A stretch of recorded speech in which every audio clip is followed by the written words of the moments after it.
ኑሃሚን ድራማ ክፍል 50 ተለቀቀ። ሰላም ጤና ይስጥልኝ ውድና የተከበራችሁ አድማጭ ተመልካች ቤተሰብ እንደምናላችሁ ባላችሁበት ሰላማችሁ በዝት ይበልልኝ። ለቻናሌ አዲስ የሆናችሁ ቻናሉን ሰብስክራይብ በማድረግ ቤተሰብ ይሁኑ። ነባሮች በላይክ እና በሼር ቪዲዮን እዩልኝ ማለት ነው። ኑሃሚን ድራማ እጅጉን በጣም የሚገርም ታለንቶችን ተመልክተናል ማለት ነው። አምራን እንግዲህ እጅጉን በጣም ደስ ተሰኝታለች። ዳግም ከአባቱ ጋር የስልክ ንግግር ባደረገበት ታይም እንደ አጋጣሚ ሆኖ ከኋላው ሆና እንግዲህ ስታዳምጠው ነበረ። እኔ የወይዘሮ ዝናሽ ልጅ መሆኔን አቶ ለይኩን በጭራሽ ማወቅ የለባቸውም፣ እባክህን አባዬ እያለ አባቱን በስልክ እየተማጸነና እያወራው ሳለ ነበረ አምራን የሰማችው። አምራን እጅጉን በጣም ደስም ተሰኘች። እጅጉን በጣም ከሚባለው በላይ እንግዲህ በደስታ እንግዲህ በሀሴት ተሞላች ማለት ነው። ምክንያቱም እዛ ቤት ውስጥ የምትገባበትና ከወይዘሮ ዝናሽ ጋር የምትደራደርበት አንድ ቅንጣት የሆነች ነገር ነበር የምትፈልገው። እጅጉን በጣም ከሚባለው በላይ እንግዲህ ማንም ሰው መስማት የሌለበትን እንግዲህ ሚስጥር አወቀችባት። እናም እንግዲህ በክፍል 50 ላይ እንግዲህ ወደ ቤቷ ወደ ወይዘሮ ዝናሽ ቤት በመሄድ ናሆም ከዛ ቤት እንግዲህ አምራንን አገባሁኝ በማለት ነበር ቀለበቱን ያሳያቸው። በዛም የተነሳ በጣም ተጣልታ እናትየዋ እንግዲህ በጥፊ መታውም ነበረ ተቃውሟን ያሳየችው ማለት ነው። ምክንያቱም እኔ ኑሃሚን እንጂ የምድረው አምራን በጭራሽ እኔ ቤት ውስጥ ልትገባ ወይንም ደግሞ ምራቴ ልትሆን የልጄ ሚስትም ልትሆን አትችልም፣ እች ጥቅም ፈላጊ ናት በማለት ነበረ። ናሆም ባደረገው ነገር እጅጉን በጣም ተናዳም ተበሳጭታም ተመልክተናታል። እናም እንግዲህ አምራንም እዛ ቤት የምትሄድበት ምክንያት ነበር የምትፈልገው። ማንም ሰው ሊሰማ የማይፈልገውን እና የተደበቀውን ሚስጥር እንግዲህ ከራሱ ከዳግም እንግዲህ አምራን አውቃለች፣ ሰምታለች ማለት ነው። አማቴ እያለች ነበረ እንግዲህ ዘና ብላ ወደ ቤት ዘው ብላ ገብታ ሳሎን ቁጭ ብላ እንግዲህ አማቷን ስትጣራ ነበረ።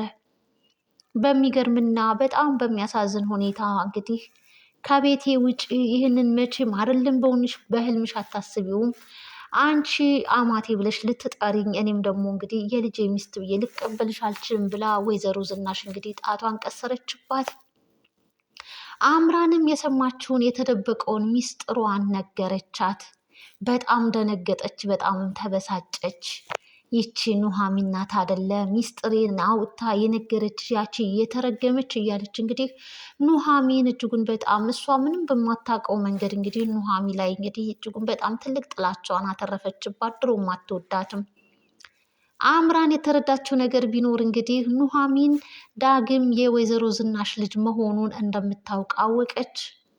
እሷም እንግዲህ እድሉን ተጠቅማ አዎ እሷ ነች የነገረችኝ፣ ታዲያ ድሮስ ማን ይነግረኛል በማለት እንግዲህ በኮንፊደንስ ኑሃሚን ላይ ያላትን ጥላቻ አትርፋባታለች ማለት ነው። ወይዘሮ ዝናሽ እንግዲህ የምታውቀው ኑሃሚን ብቻ ናት ዳግም የእሷ ልጅ መሆኑን፣ ከዛ ውጭ ማንም ሰው አያውቅም እና ኑሃሚን ነች የነገረችው በማለት በጣም ተናደደች፣ በጣም ተበሳጨች። ያላት አማራጭ እንግዲህ ከአምራን ጋር መደራደር ነው። ሚስጥሬን እንደ ሚስጥርሽ ደብቀሽ ያዥልኝ አለቻት። አምራንም እንግዲህ ይህንን ጉዳይ ናሆምና አቶ ለይኩን ቢያውቁና ቢሰሙ ግን እንዴት እኔን ታርቂኛለሽ? እንደ ባዳ እንዴት ታይኛለሽ? ይህን የመሰለ ሚስጥር ከኔ እንዴት ትደብቅኛለሽ? እንዴት ከሌላ ሰው እሰማለሁ? እያለች እያሾፈችባት እየተሳለቀችባት ተመልክተናታል። ወይዘሮ ዝናሽ ጨሰሽ በጣም ተናደደች እና ነገሩን እንግዲህ እያመቻቸች ያለችው ኤደንን እነሱ ቤት ሰራተኝነትም ያመጣቻት ለኑሃሚን ነገራቶችን ለማመቻቸት ነበረ። ሁሉም ነገር እንግዲህ እንዳልሆነ ሆነ። ኤደንንም ከስራ አባረረቻት። ኑሃሚንም እዛ ቤት ውስጥ እንግዲህ ማየት እንደማትፈልግ እና ለአይኗ እንደምትጣላትም ሚስጥሬንም እንዴት ትናገሪብኛለሽ በማለትም በጣም ተናዳ ተመልክተናታል። ወይዘሮ አስቴር እንግዲህ ለለቅሶ ብላ ወደ ክፍለ ሀገር ሄዳ ነበር። ከክፍለ ሀገር ስትመጣ የወይዘሮ ዝናሽ ቤት ልጇ በሰራተኝነት ተመልሳ እንደምትሰራ ስልታቅ በጣም ተናደደች። አቶ ተሰማ ላይም ሆነ ኑሃሚን ላይ እንዴት ትፈቅዱላታላችሁ እዛ ቤት ድጋሚ ሄዳ እንድትሰራ በማለት በጣም ተናደደች። ኑሐሚንም እንግዲህ እኔ እኮ አይደለሁም እሷ በራሷ መልካም ፍቃድ ነው እዛ ቤት ሄዳ የሰራችው፣ እኔ ተቆጥቻለሁ፣ ሄጄም ላመጣት ሞክሬያለሁ፣ ነገር ግን እሷ አልፈለገችም በማለት እንግዲህ ኑሐሚን ነገራቶችን ለማረጋጋትና ነገራቶችን ለማስተካከል ሞከረች። እናትየዋ ባለቻት መሰረት እንግዲህ ወይዘሮ አስቴር አሁንም ሄደሽ ኑሐሚን ኤደንን ከዛ ቤት ከሰራተኝነት አውጭ አትምጣ በማለትም ተናገረች። ኑሐሚንም ወይዘሮ አስቴር ባለቻት መሰረት እንግዲህ እሺ በማለት እንግዲህ ጉዟን ወደ ወይዘሮ ዝናሽ ቤት አደረገች።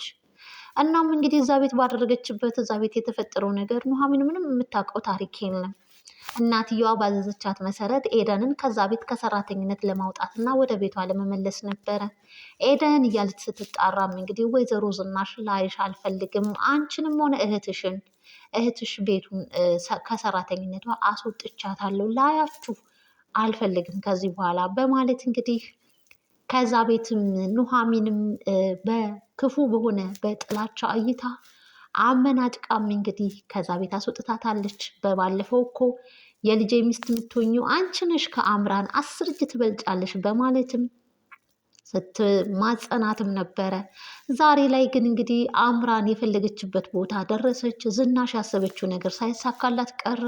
ይባስ ብሎ እንግዲህ የተደበቀው ሚስጥሯን ከራሱ ከዳግም ከአባቱ ጋር ሲያወራ በነበረው የስልክ ልውውጥ አምራን ሰማች።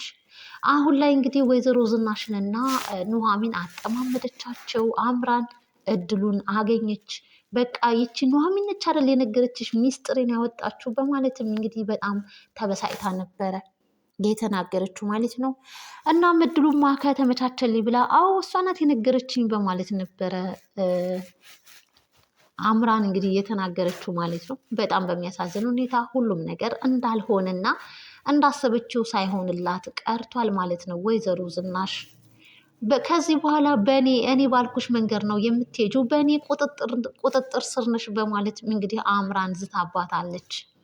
እናም እንግዲህ ወደዛ ቤት እንድትገባ ሚስጥሯንም እንድትደብቅላት ከዚህ በኋላ እኔ በፈለግኩበት መንገድ ነው የማሽከረክርሽ በማለትም እንግዲህ አምራን ለዝናሽ አስጠንቅቃታለች።